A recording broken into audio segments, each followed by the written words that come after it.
Un poco cuando hablaba con Tania para la organización de este foro, me pedía hablarles un poco en el derecho a la igualdad y la discriminación. Me parece que ya les han hablado también del derecho a la salud y de otros derechos, ¿no? Este derecho es muy importante porque, como el derecho a la identidad es un derecho llave para el acceso a otros derechos. Entonces, bueno, lo que voy a hacer durante la presentación es hablarles un poco de qué se trata este derecho, cómo se fundamenta y por qué les debería interesar. Quiero iniciar diciendo que es el CONAPRED. ¿Alguna de ustedes conoce el CONAPRED?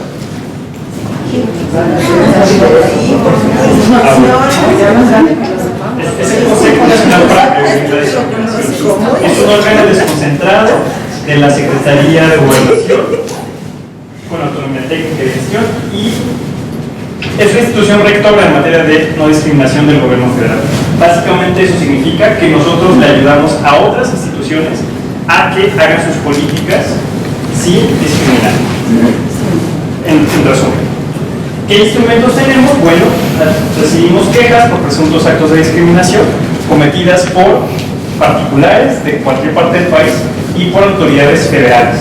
Si fueron autoridades estatales quienes lo hicieron o municipales, eso no entra dentro de nuestra competencia, sino en las comisiones estatales de derechos humanos o en los institutos municipales contra la discriminación o el equivalente que exista a ese nivel, a ese orden de gobierno. También tenemos como instrumentos estudios sobre discriminación, políticas públicas y propuestas de revisiones normativas, porque pues nuestro marco legal está lleno de contenidos discriminatorios. Y finalmente también tenemos instrumentos de educación y promoción del cambio cultural a favor de la igualdad. Básicamente es difusión de información y capacitaciones, no este tipo de capacitaciones, sino más generales. Esta es como más especializada para chicos sobre un tema muy particular, pero son para temas más sencillas.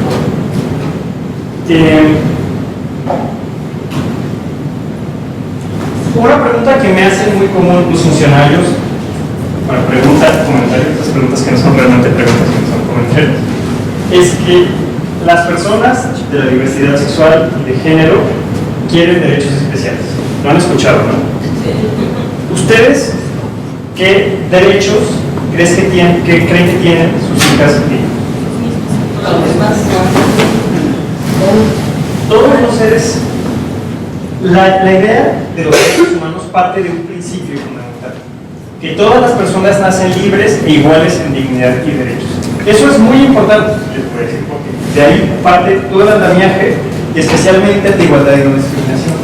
La idea es más o menos así: las personas no pueden recibir un trato menor, peor o mejor por parte de las autoridades o de otra persona solo por tener un tono de piel más claro, por el país donde nacieron, porque sean más altas, más flacas, por su apariencia física, pero tampoco por su orientación sexual o por su identidad. Por ninguna de estas características que nos hace ser humanos. Nadie. Yo siempre se los digo, me dicen, a ver, ¿ustedes qué dirían si yo al entrar del CONAPRED les digo, bueno, esta fila va a ser para personas de tono de piel claro y esta de tono de piel? Y yo voy a atender primero, por muchas partes, a las de tono de piel claro. ¿Les parecería justo? No. Esa intuición muy elemental es la que está detrás del derecho a la igualdad y no discriminación. No se le puede tratar de manera peor o mejor a nadie por esas características, ¿sí? Y es una obligación de todos los gobiernos. Ahora, de esa obligación, de esa afirmación de que pues, a nadie se le puede dar un trato mejor o peor, se deriva la obligación de no discriminar, porque justamente dar un trato peor o mejor a las personas por esas características, eso es la discriminación. Ahora vamos. Nuestra Constitución dice que todas las personas que están en México, nacionales y extranjeras, tienen los mismos derechos que nosotros, ¿sí? 100%. Y que queda prohibida todo tipo de discriminación motivada por eso. Siguiente, por favor. Y que todas las autoridades, todas, desde el presidente de la República hasta la secretaria que atiende en el municipio que ustedes quieran, del estado que ustedes quieran, están obligados a promover, proteger, garantizar y respetar los derechos humanos, todas, ¿sí? Incluyendo el derecho a la igualdad y la discriminación. No es una cosa de CONAPRED, muchos piensan, bueno, es que si te discriminan, es un tema de CONAPRED. No. Todas las autoridades con las que ustedes tengan contacto, todas están obligadas a no discriminar. Bueno, ¿y qué es la discriminación? Siguiente. La discriminación, jurídicamente, se compone de 3 elementos. Es un trato injustificado, ¿sí? Un trato injustificado, un trato que puede ser una distinción, exclusión, restricción o preferencia. Puede ser por acción o por omisión, no crean que. También puede ser con intención o sin ella. Hay mucha gente que discrimina, no sabe que discrimina, y ni siquiera lo quiere hacer, pero lo hace. Como les decía, un trato diferenciado, que puede ser cualquiera de esos, que sea injustificado. Cuando dice injustificado, ¿qué quiere decir? Que no sea objetivo, racional y proporcional. Ese test, el test tripartito, es lo que distingue un trato diferenciado legítimo y un trato diferenciado injustificado. ¿Se les ocurre un ejemplo de trato diferenciado justificado? Sí, ¿no?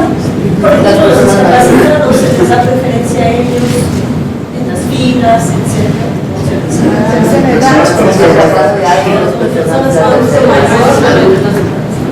Ok. Ahora vamos a ir a ese tipo. Es cierto, es un trato diferenciado, justificado, pero es de otro tipo. Pero les voy a hablar. Es cierto. A ver, les voy a dar un ejemplo de la ley. Ustedes han visto que las niñas y niños tienen la restricción de trabajo. No pueden trabajar legalmente. Y un niño de 12 años, niña, me podría decir: oye, pero pues yo quiero trabajar. Si tú me estás negando mi derecho y me lo estás negando por un motivo prohibido, ¿no? Por mi edad. Y yo le puedo decir: no es injustificado. ¿Por qué? Porque busca un objetivo razonable. Que tú tengas un desarrollo adecuado. Que no haya algo que comprometa tu desarrollo adecuado. Y lo que estoy haciendo es proporcional a ese fin. Porque si abro una puertita para que tú puedas trabajar, es muy probable que ese fin se comprometa. Entonces meto una medida de ese tamaño que lo garantiza. Y eso no es un trato discriminatorio. Fuera de eso, cualquier cosa que tenga esas características es discriminatoria. Ahora, como segundo elemento, ese trato injustificado puede estar basado en una categoría protegida contra la discriminación. Los norteamericanos le dicen categorías sospechosas. Sospechosas en el sentido de que cuando las ve el juzgador, tiene que sospechar que hay algo raro. Por ejemplo, como un caso, una persona de nacionalidad extranjera, pero con residencia permanente en México, participó en un proceso de licitación en un estado. Y ahí en las bases decía que solo podían participar personas de nacionalidad mexicana.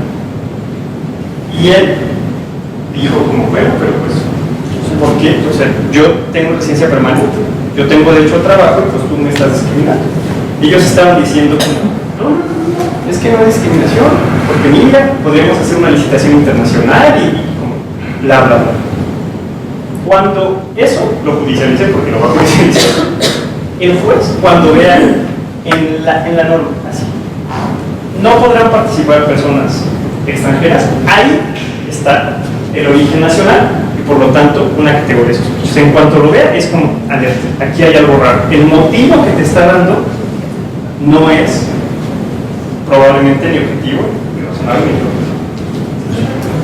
Pero si es una persona extranjera que ya es nacionalizada, porque pidió su pasaporte, porque ya vive aquí, etcétera, ya hay un trayecto, pero esta persona no es nacionalizada, tiene residencia permanente. Entonces, pero la ley le permite. Bueno. Y el tercer elemento es que ese trato injustificado por un motivo prohibido tiene como consecuencia obstaculizar o dejar sin efecto el ejercicio de derechos y libertades, ya sea ese lenguaje de abogados.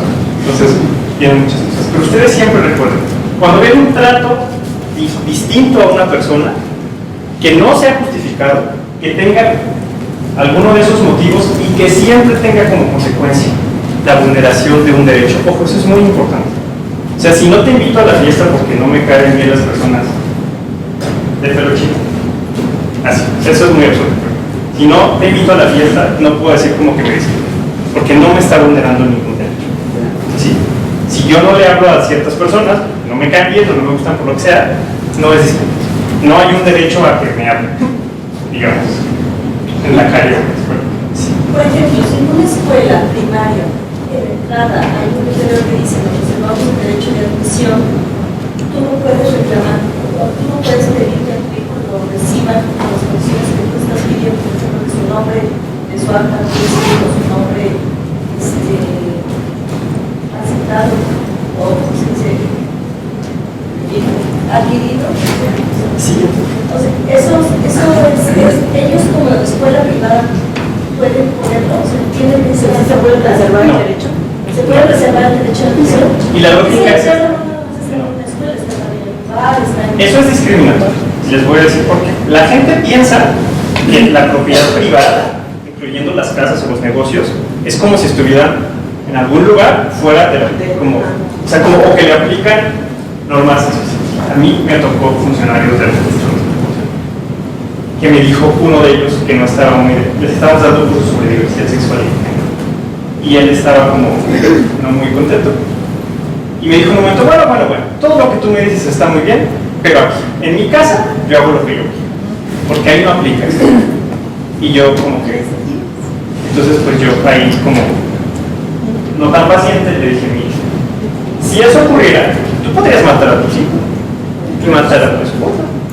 Y el Estado diría, es que está en su casa. Qué pena. No, es que está ahí. No, ahí no aplica. No. O sea, igual es en la propiedad privada. Lo que pasa ahí adentro no quiere decir que está fuera de la ley. Si entra dentro de un supuesto de la ley, por supuesto que el Estado, y tiene las atribuciones del Estado para hacerlo, tiene que intervenir.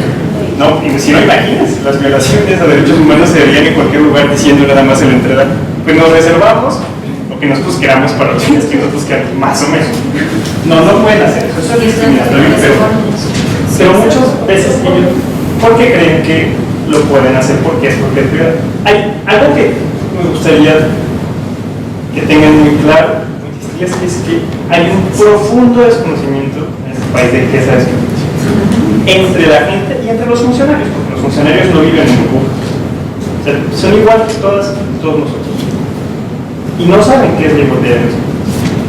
Y también eso en parte porque en México este tema tiene relativamente poco tiempo. La ley es de 2003, la ley federal para prevenir criminalidad. Y antes, 10 años antes, un delegado mexicano dijo en un foro de la ONU que en México pues, no había discriminación porque no había negros. Entonces ustedes pueden imaginarse un funcionario de alto nivel, todo mal en esa afirmación, pero pueden imaginarse el nivel de desconocimiento.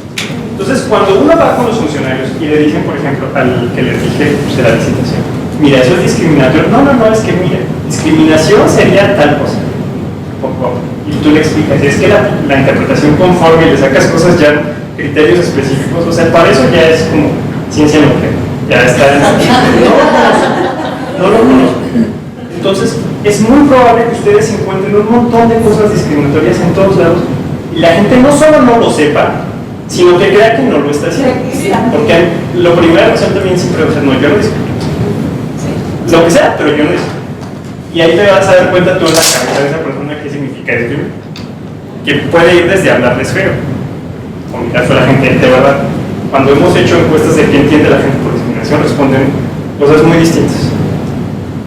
Sí es discriminación. Y ya ahora si quieren profundizamos más en ese caso, porque es muy parecido a otros, por ejemplo, a los niños que no los dejan entrar con el cabello largo a las escuelas. Yo tengo esa situación aparte, ya se me dijo, yo no me voy a cortar el cabello. La psicóloga le dijo, sí, pero me lo voy a dejar crecer. No, porque bueno, ahí les voy a dar. La respuesta es muy sencilla, pero ni ellos la conocen. Reglamento no mata constitución. No hay ninguna norma de Ninguna norma secundaria, ninguna mata a la Constitución. Y lo que les puse está en la Constitución. Y de ahí se deriva todo. Entonces, imagínense también eso, imagínense el mundo. Como no, bueno, entonces yo pongo unas reglas para mi casa, y las reglas para mi casa yo digo que ahí se permite bla, bla, bla, bla, bla. Y no, bueno, si tú quieres entrar a mi casa, o sea, cuando entras a mi casa, ahí dice que no puedes entrar con falda porque si no, te voy a golpear. Pues tú entraste, o sea, tú viste aquí las reglas y Eso entraste, no dice, aceptaste. en las escuelas se nos dice, Entonces, es más pues, que ahí un reglamento cuando entraste y ahí dice que tú vas a tu hijo a Bueno, pues sí, pero usted no puede renunciar a sus derechos, los derechos son irrenunciables. O sea, la gente no porque entonces imagínense también yo le doy a alguien, usted aquí firme que va a ser mi esclavo. Cuando llegue la autoridad y me diga, ¿qué parte es esclavo? Me firmo y digo que sí, o sea, yo no es mi culpa. Si esta persona no entendió, es su problema, ¿no? O sea, no, pero es profundo el conocimiento y falta de mecanismos eficaces que lo sancionen. Pero ya hay casos documentados de eso, ya hay decisiones, por ejemplo, del Consejo que se llevan a tribunales y que perdió la otra parte. O sea, lo pueden, en esos casos lo pueden judicializar. Lo pueden, se pueden, y lo pueden judicializar. No necesariamente es la vía más fácil, no es la vía que les va a costar menos, pero se puede hacer. Ahora, estas 4 categorías que están aquí también son categorías protegidas contra la discriminación. No necesariamente las van a encontrar en la Constitución todavía, pero ya han sido reconocidas por jurisprudencia. Y en el caso de la Ciudad de México sí están en la Constitución de la ciudad, ya reconocidas. Y para el caso de las infancias trans, las categorías de identidad de género y de expresión de género son muy importantes, porque muchísimos de los casos de discriminación tienen que ver con eso. Porque el problema de esas personas es por la identidad de género o por la expresión de género.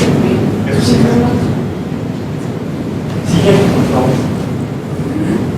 Ahora, ¿se acuerdan que les decía que la discriminación luego la gente como que no alcanza tan fácilmente a bajar? ¿Qué es eso de discriminación? A mí me pasaba al principio como decir, no, bueno, cualquier acto, misión, suena así.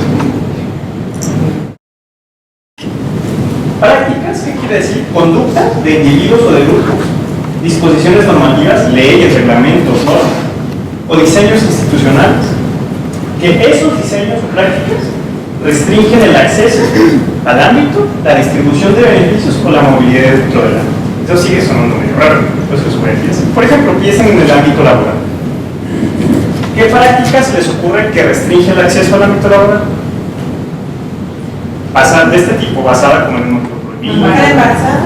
Por ejemplo, llega la persona y dice, uy, pues como, o sea, como que está pensando la persona empleadora como, uy, pues eso se ve como decir. Entonces, ¿no? Entonces como, oye, y tal vez no se atreva, pero está pensando, uy, se está embarazada.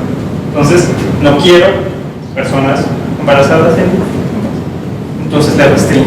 ¿Por edad? Por edad también, pues ya sí se ve como... Pero son cosas bien concretitas. Imagínense el acceso a los ámbitos, como en el trabajo, así, en la entrevista, literal. Hay estudios, por ejemplo, que han demostrado cómo si ponen la foto las personas, ya demostraron que las personas blancas, de tonos de piel más claro, tienen una probabilidad mayor de tener una llamada de entrevista que las personas que tienen tonos de piel más oscuro, teniendo exactamente las mismas competencias. Eso lo hicieron un experimento, mandaron CVs a empresas con los mismos perfiles y cambiaron la foto. Y el mismo perfil, con fotos distintas, lo llamaban distinto. Esa es una práctica completa. Ahora, distribución de beneficios adentro, pues no les toca igual a todos, ¿verdad? Una vez que ya, tal vez no te pongan una barrera para entrar al servicio de salud, pero ya que estás adentro, o a cualquier servicio, pero ya que estás adentro no te toca lo mismo. Por ejemplo, el seguro popular es un caso típico. El seguro popular, ¿alguno de ustedes tiene seguro popular? Si tiene seguro popular, saben que tiene un paquete de atención menor que el que tienen en el IMSS. Y nada más es por su situación laboral. No hay ninguna otra razón. Como no trabaja en la formalidad o alguien que la firme. Y ya.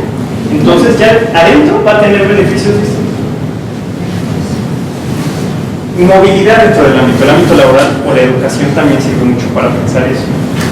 En los ascensos. Seguramente a ustedes les ha pasado que quieren tener un ascenso y amablemente les preguntan como, oye, ¿estás pensando en tener familia pronto? Sí. ¿Verdad? Porque en el ámbito laboral es muy común que no les quieran dar ascensos a las mujeres porque tienen la creencia de que se van a embarazar y van a tener familia, y que estar embarazadas y tener familia las hace menos comprometidas con la fantasía. O sea, los estudios, eso pasa. Realmente es al revés. Hay estudios que muestran lo contrario. Pero también hasta por edad no te dan ascensos. También por edad. Tanto por edad muy abajo o edad muy arriba. O sea, tanto los muy jóvenes, porque uy, no, estás chavo todavía, estás chavo. Oye, estás muy grande. O sea, ya mejor ni. Sí, más o menos. Cuando piensan en inscripción, piensan en esas cosas. Por ejemplo, allá comentaba, ¿cómo se llama? Rocío. Rocío, nos comentaba Rocío.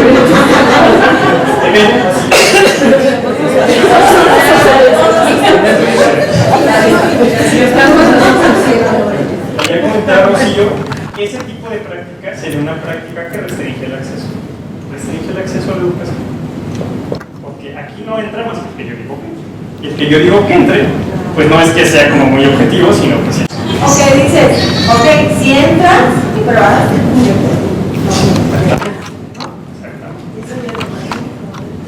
Pues en realidad sigue siendo para entrar, porque si entras, o sea, para entrar cumples, y si adentro no cumples, ahí es como la permanencia. No, o sea, si te dicen, tú puedes firmar y ya entras, en el momento es que. ahora sí, Pero igual también, eso adentro te pueden sacar de otras maneras. Entonces, así pueden pensar un poco de discriminación. Las prácticas, en prácticas bien concretas, no es una cosa así abstracta, son cosas muy concretas que les pasan a las personas y que siempre acaban por no darles algún derecho. Y en términos agregados, ¿esto qué pasa? ¿Qué consecuencia tiene? Que contribuye a que después haya brechas de desigualdad muy grandes entre los grupos que son discriminados y quienes no lo son. Sacamos la encuesta nacional sobre discriminación y ahí se puede ver. Las personas indígenas y las personas con discapacidad tienen brechas peores en todo. Por ejemplo, en el analfabetismo, el promedio nacional es como del 3%. En personas con discapacidad es como 21%. Es 7 veces más grande. Las personas, por ejemplo, las personas hablantes de lengua indígena, el 70% se atiende en ese grupo popular. Les decía que tiene menos cobertura de servicios. Y la media nacional es como del 35%. También es como el doble. Y así podemos ir brecha por brecha. Pero lo que les hace es justamente poner esos obstáculos de discriminación que al final, obstáculo tras obstáculo tras obstáculo en todas partes, acaba acumulando desventajas. Y en las personas con identidades de género diversas, esto es un problema muy serio. Porque no todos los grupos enfrentan las mismas prácticas, o más bien la misma dureza en las prácticas. Pero las personas con identidades de género diversas se enfrentan múltiples, desde su casa, en la escuela, en la calle, en todas partes. Eso es muy común. Siguiente, por favor. O sea, no es para desanimarlo, sino para que lo puedan identificar. Porque otra cosa que pasa es que se normalizan estas prácticas. El psicólogo que nos decía, se preguntaba a él cuando empezamos apenas psicólogo de la escuela, apenas en la transición, explicando cuáles eran las necesidades de nuestro hijo. Él decía, bueno, ¿y yo cómo le hago para que respetan a que entra al baño que quiere? Y nosotros pues nos saltó y dijimos, pues la escuela tiene un protocolo para hacer respetar a todos los niños. Si hay una circunstancia que suceda agresión en el baño, hay un protocolo para que todo se corrija. Pero él decía, pero ¿cómo? O sea, ¿cómo hago para que, o sea, como si no fuera una persona, pues nosotros sentimos que era tanto? ¿Eso es una discriminación? ¿O solamente un prejuicio? Obviamente no mataba. Al final la directora fue la que tomó la decisión. Si él tenía responsabilidad en la aplicación de ese protocolo, o sea, si él, por ejemplo, era la persona que en el proceso tenía que ir a verificar que eso se cumpliera, si fue omiso, y es posible que fue una práctica de discriminación. Pero si solamente es como, no sé, el de la entrada que lo comentó y no tiene nada que ver, es una persona prejuiciosa y nada más, no hubo una práctica directa. O sea, ahí también tienen que ver quién lo hace y qué hace y qué consecuencias tiene. O la directora, estuviera haciendo La directora, si no lo hace y existe, está haciendo misa. Y por supuesto que si le está haciendo misa, además es por la identidad de género de la persona, es criminal. Clarísimo. Siguiente, por favor. Bueno, ahí solamente son ejemplos de cómo se ve en otros grupos, pero tal vez no sea necesario, ahorita lo estamos discutiendo. Siguiente, por favor. Siguiente. Ahora, ya vimos muy general qué es la discriminación, cómo se presenta. Bueno, ¿qué se puede hacer? No todo eso. Sí. Les decía, recuerdan al principio, que el enfoque de derechos humanos asume que todas las personas somos iguales en dignidad y en derechos. Pero que eso esté en la Constitución, que eso lo reconozcan los tratados, que eso esté en todas partes, no significa que seamos iguales en la práctica. La igualdad en las normas no elimina la desigualdad en los hechos. ¿Cierto? No todas las personas tienen el mismo acceso a derechos y a libertades. Por eso, el Estado tiene, todas las autoridades tienen como obligación doble, derivada del derecho a la igualdad y la no discriminación, por un lado, no discriminar, pero por el otro, hacer cosas para compensar o atenuar esas desigualdades de hecho, esa desigualdad material, ¿sí? O desigualdad sustancial. Y esas son medidas para la igualdad. Un protocolo, por ejemplo, puede ser una medida para la igualdad. Reconoces que hay un trato diferenciado a cierta población, que hay condiciones que la ponen en desventaja, entonces tú creas algo para que esa persona pueda tener el mismo acceso que otras personas. No sé si en ese caso era un protocolo específico para un baño, pero... No, era que, o sea, que más bien cosas de que no se molestaran dentro de la escuela. Y que luego a veces sucede que en los baños, no importa si es género o trans, hay veces que hay agresiones. Entonces, en la escuela se entiende que hay un protocolo por si pasa eso, si hay alguna agresión en los baños, para si se hagan su juicio. Entonces solamente queríamos que se aplicara de igual forma para que los niños se sean a los mismos, o sea, nosotros no veíamos ninguna diferencia. Y eso preguntaba si la... Los protocolos, por ejemplo, funcionan en casos similares. Les decía, como para un poco balancear las cosas. Asumes, por ejemplo, que las personas del sistema de salud no saben nada, que los de protección de justicia no saben nada, entonces creas un protocolo que les dice qué hacer cuando encuentren personas con identidades de género diversas, con orientación sexual. Les voy a poner el siguiente. Aquí hay 3 ejemplos de protocolos que seguramente han escuchado, los conocen. Es el protocolo de procuración de justicia, el protocolo para el acceso sin discriminación a la prestación de servicios de atención médica y el protocolo del INE también para garantizar el acceso de ejercicio del voto en igualdad de condiciones a personas. Esos son ejemplos de medidas para la igualdad, medidas que mete el Estado justo para equilibrar, pero no son las únicas cosas que se pueden hacer. Volvemos al anterior. Existen instrumentos jurídicos en la Constitución, se los mencionaron, en la cláusula antidiscriminatoria, está la Ley Federal para prevenir el delito de discriminación, hay leyes locales, hay reglamentos, hay varias cosas que buscan proteger su derecho a la no discriminación. En el caso, por ejemplo, de las personas trans, son muy importantes las reformas a los códigos civiles para el reconocimiento a la identidad de género. Pero también hay políticas públicas, hay instrumentos jurídicos y hay políticas públicas. En las políticas públicas puede haber protocolos, pero también instrumentos educativos, lo puse así de general, pero son capacitaciones, por ejemplo, cualquier medio que logre que las y los funcionarios o las personas puedan tener las competencias necesarias para no discriminar. Así de como ¿no? Es para que instrumentos que puedan hacer que el funcionario o la funcionaria no discrimine a las personas. Porque, ojo, capacitación no significa que la gente aprenda. No, chistes que aprenden, que lo hagan.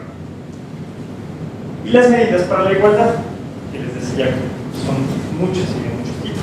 Por ejemplo, en educación en Estados Unidos, en Brasil, hay cuotas para personas trans. También hay en Uruguay. Se reconoce que tienen barreras muy serias para el acceso a la educación. Y entonces lo que hacen es crear cuotas. Y es una cuota, reservar un espacio, un número específico de plazas, que solamente pueden entrar personas con esas características. Alguien puede decir, ¿es la discriminación?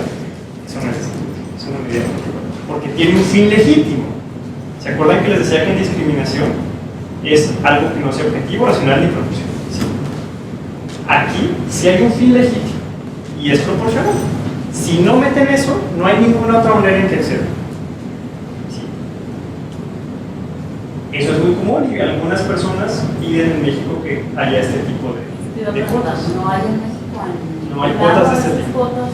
Hay cuotas para para personas con discapacidad, hay para... En realidad solo hay para mujeres, la mayoría son cuotas para mujeres y, por ejemplo, en ciertos ámbitos. En política existen cuotas, en el ámbito legislativo, en los partidos políticos, ahora también en el gobierno federal. Esas están funcionando en ese ámbito. O sea, ahora sí hay paridad de género en el Congreso, 50-50. ¿Verdad? ¿Y para la inclusión? Pues buscan inclusión, son medidas para incluir, porque de otra manera no pasaría. De otra manera pasaría que el partido político diría, no, pues seguro te vas a embarazar, ¿verdad? Mejor no te doy a ti la candidatura. O sea, ahí lo que buscan es comenzar un fenómeno que se llama techo de cristal, no sé si lo han escuchado. Son como las barreras invisibles que enfrentan las mujeres para poder ascender en el mundo laboral. Se sabe que son muy difíciles de quitar, entonces una manera de tumbarlas es poner cuotas. O sea, no me importan todas las formas, causas que tengan esa barrera de cristal. Al poner cuota, las quito. Es una medida de acción afirmativa. También en educación hay cuotas. Aquí creo que no hay acceso. Para mujeres. Creo que para partes de la acción.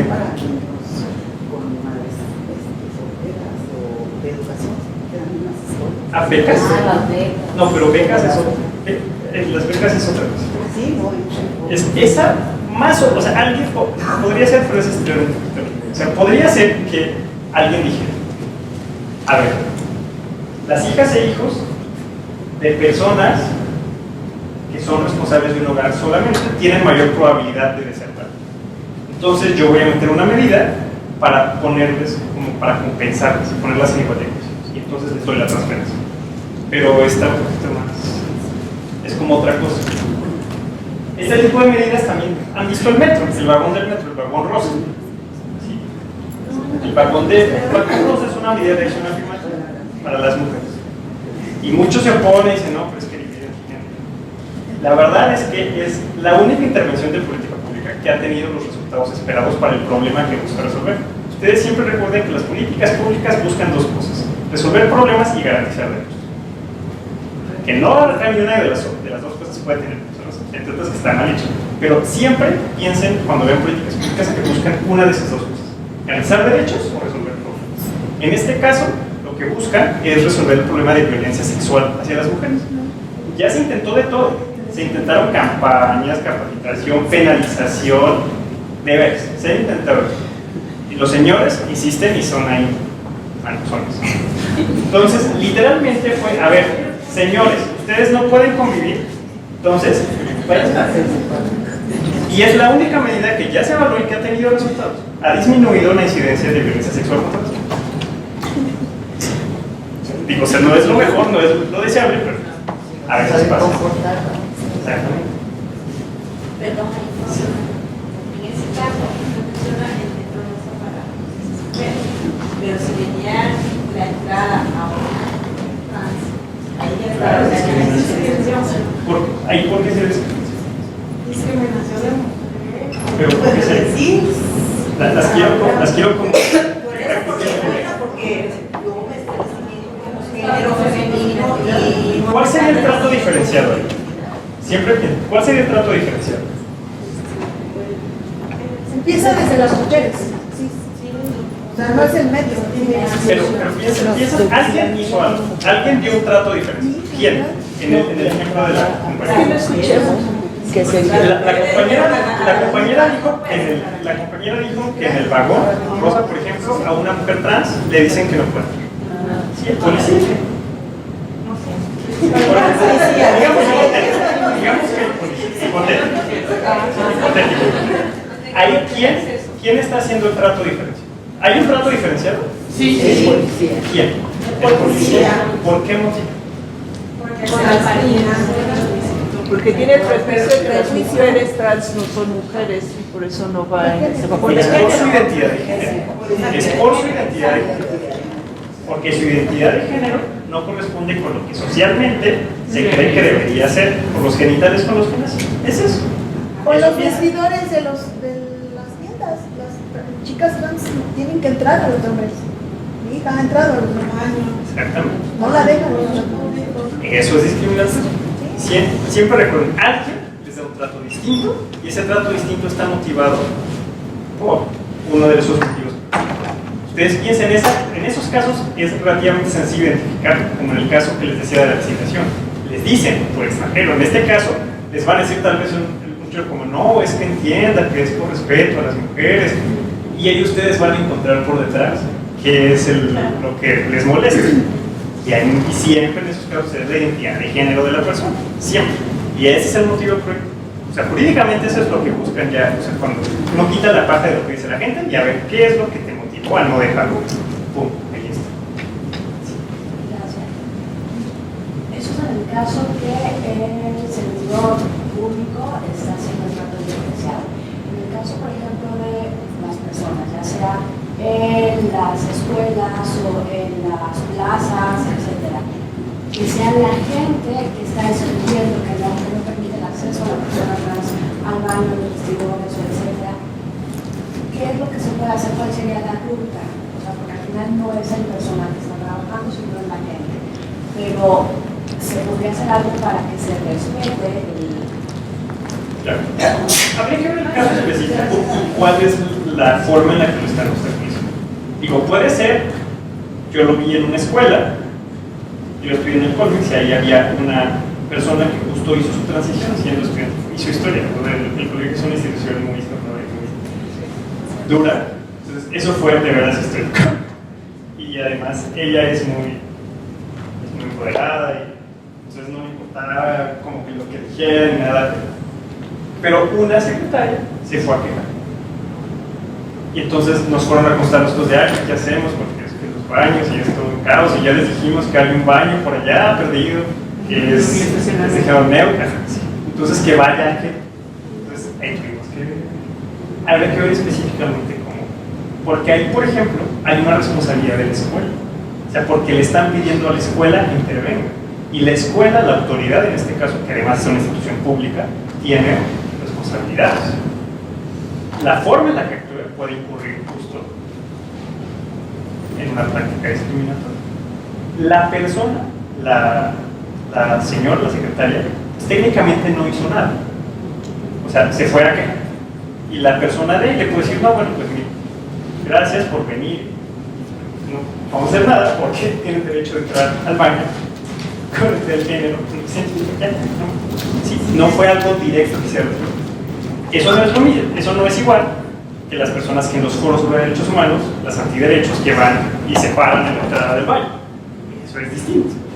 Y ahí hay responsabilidad también de quien está ahí adentro organizando el evento, de las autoridades que están ahí para mediar y de la propia persona, porque ahí, como les decía con lo de la casa, tú tampoco vives al margen de la ley. O sea, imagínense, eso suena para un baño, pero imagínense lo mismo en un consultorio, que una persona se mete y dice, no, pues tú no puedes entrar al consultorio porque eres hondureño. No, no puedes. Le están negando un derecho a una persona. Del metro, si por ejemplo son las propias mujeres usuarias del metro las que ponen la entrada, ¿qué haces, por ejemplo, en ese caso? En ese caso, quien tiene que intervenir, ahí hay pasa, o sea, si las mujeres están quejándose, siempre busquen el momento en el que ocurre la pérdida. Por supuesto que la pueden estar hostigando y ahí sí tal vez sería como una vida libre de violencia, si le empiezan a agredir verbalmente y demás, ¿no? Pero si la sacan las personas, por supuesto que son responsables quienes lo hayan hecho, porque eso es agresión, está penalizado y puede ser agravante de odio por prejuicio. Estamos justo trabajando en que la identidad de género, la orientación sexual sean agravantes de delitos, porque estaban pidiendo, por ejemplo, que haya transfeminicidios, que hay, etcétera, ¿no? La cosa es que crear un tipo penal implica muchos delitos. Si tú metes un agravante que le pegue a todos los delitos, lo que haces es que si tú lo cometes por odio, o sea, por hacer eso, se te aumenta la pena. O sea, no sé si ibas a pagar 4 años, se te aumenta a 8. Entonces, en ese caso, por ejemplo, sería agresión, hay que ver qué dice el Código Penal con un agravante. Pero si el policía, o si a la persona no la saca, sino le piden al policía, venga y saque a la persona, y el policía la saca, es el policía. El policía es responsable. Y no es por agresión, sino de otro tipo. Él lo pierde dentro de él. Ahí sí el derecho es más como para mí. Pero ustedes cuando vean, siempre busquen eso, o sea, la vulneración del derecho. Sé que pues todos tenemos muchas situaciones y quisiéramos exponerlas todas, ¿no? Pero a un caso que yo me enfrenté es que yo pedí la transición de mi hija en el preescolar y la directora pues, como dicen, no, quitando la paja era no porque mi autoridad no quiere, no porque un día que mi hija se ausentó de la escuela, la psicóloga del preescolar entró al salón y les dijo a los niños, porque los niños ya le llamaban a él, o sea, entre ellos mismos el respeto entre los niños surge, ¿no? Entonces llega Ariel y Ariel. Entonces la psicóloga entró y dijo, a ver, aquí no hay ningún Ariel. En la lista, pues está tal, ¿no? Este es su nombre y así es. Ustedes afuera de la escuela le quieren decir Ariel, pues ya no pasa nada. Entonces yo lo supe por otras mamás que pues cercanas a la situación. Entonces yo digo, ¿quién es el responsable? Porque ella se escudó en que pues mi autoridad, la directora, dio la indicación. Igual que sea por derechos humanos y hacer una recomendación, que no me queda muy satisfecha, pero, o sea, ni se supone que hace medio resolvió. Pero digo, o sea, te justificas, te cuentas como que echándole la vuelta a alguien. Hay, como les decía, el derecho es oportuno. O sea, hay la persona responsable, quien hizo, hay, pensemos, ¿fue discriminación o no? De acuerdo con Sí. ¿por qué?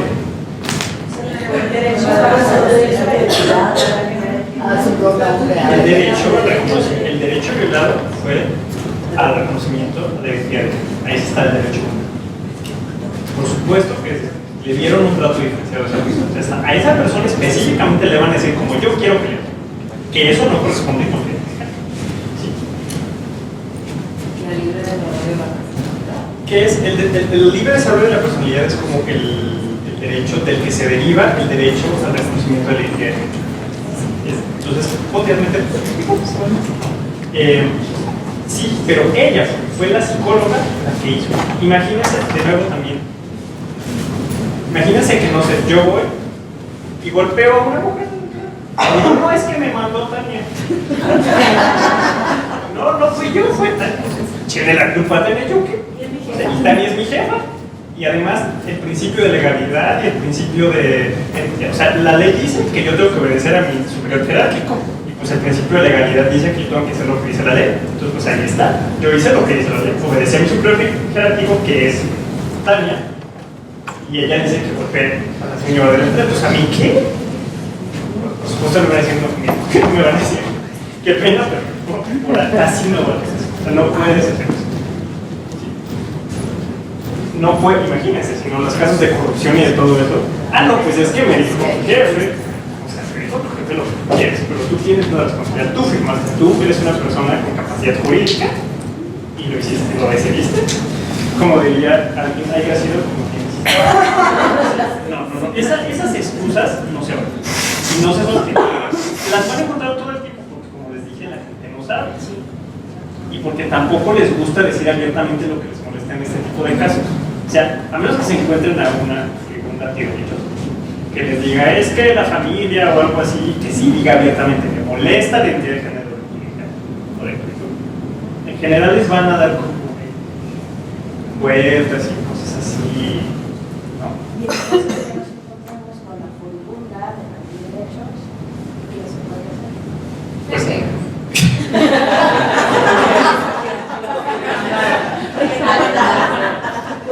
Pues acá y no voy a hablar institucionalmente.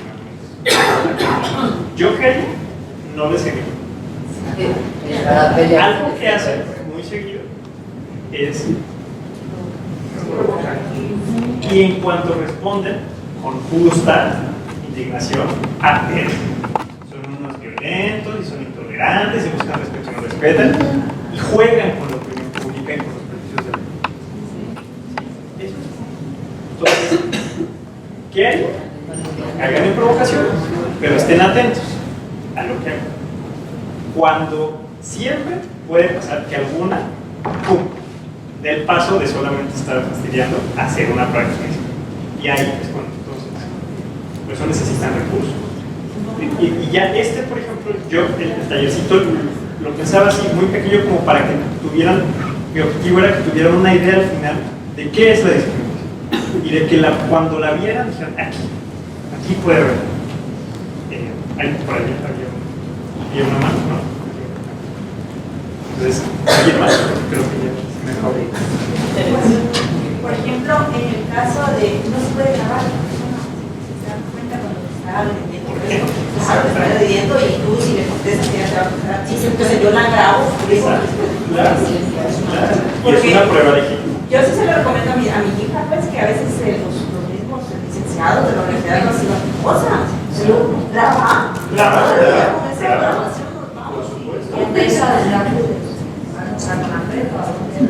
En el caso de las autoridades, en principio tiene que haber mecanismos en cada institución para atender ese tipo de cosas. Por ejemplo, en el IMSS tendría que haber alguien que los atienda. La verdad es que la mayoría son poco eficaces porque nosotros tampoco saben. En las empresas también no siempre son muy buenos. Cuando esas no funcionan, pueden ir con nosotros. Recuerda, nosotros atendemos casos de particulares, de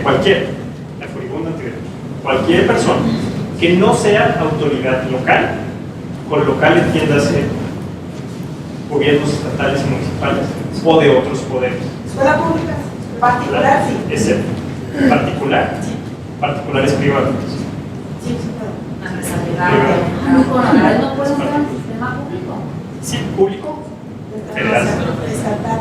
Pero el estatal no. Ahí tiene que entrar la comisión. Sí, Entonces, somos un sistema federal. El gobierno mexicano. El Estado mexicano. Exacto. El Estado mexicano es un Estado federal, por lo tanto hay atribuciones que no le corresponden a todos los niveles órdenes de gobierno. Hay algunas que son exclusivas. En este caso, por ejemplo, le toca a la autoridad local, cuando se trate de autoridad local, una escuela que tenga directamente. Ahí es una competencia concurrente, entonces hay que verlo con tiempo, pero si es directamente con la Secretaría de Educación de la ciudad o del estado que sea, es con la comisión local, como aquí el COPRED, o en Michoacán hay otro, creo, en Coahuila, o con la Comisión Estatal de Derechos Humanos. Esas instituciones son las competentes para este tipo de cosas. Y no hay COPRED. Sí, no hay COPRED. Porque también puede ser que esté en la ley. Morelos, por ejemplo, tiene ley, tiene reglamento que por dentro está muy bien, pero pues no existe el consejo. Entonces está creado en la ley y está muy bien.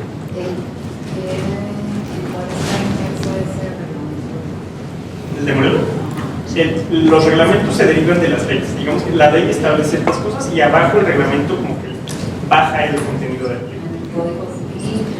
No, es la ley estatal para prevenir y eliminar la discriminación. Le pone más ahorita para el reglamento. Sí. Digamos que la Constitución tiene como fundamentos más generales. De ahí se derivan un montón de leyes y de las leyes se derivan reglamentos. Cada vez se va desagregando. Entonces, si les pasa, acudan. El COPRED de Ciudad de México, por ejemplo, es bastante eficaz. A nosotros también nos va bien en muchos casos.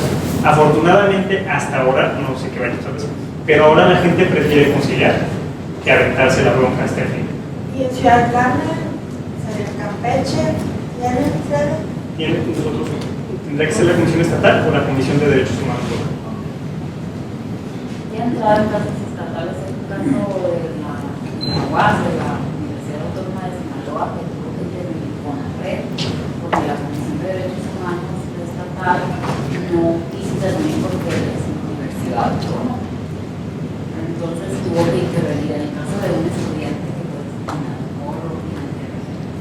Ahí seguramente, voy a averiguar bien, pero seguramente intervenimos como acompañante de la institución. O sea, porque las autoridades, el principio de la calidad dice que las autoridades solo pueden intervenir dentro del marco que les permita la ley. O sea, yo, por ejemplo, no podría detener a una persona en la calle. O sea, no es mi atribución, es la atribución de las autoridades de gobierno. En el caso estatal, nosotros no tenemos atribución para intervenir directamente en la escuela, pero podemos acompañar a la comisión estatal. Si vimos que dice que por autonomía no, pues claramente no está aplicando bien los criterios de igualdad y discriminación. Entonces se le acompaña para que den También yo les sugeriría, si no encuentran eco en eso, vayan al consejo. Aunque no sea competente, vayan y ya nosotros vemos cómo nos podemos. Gracias.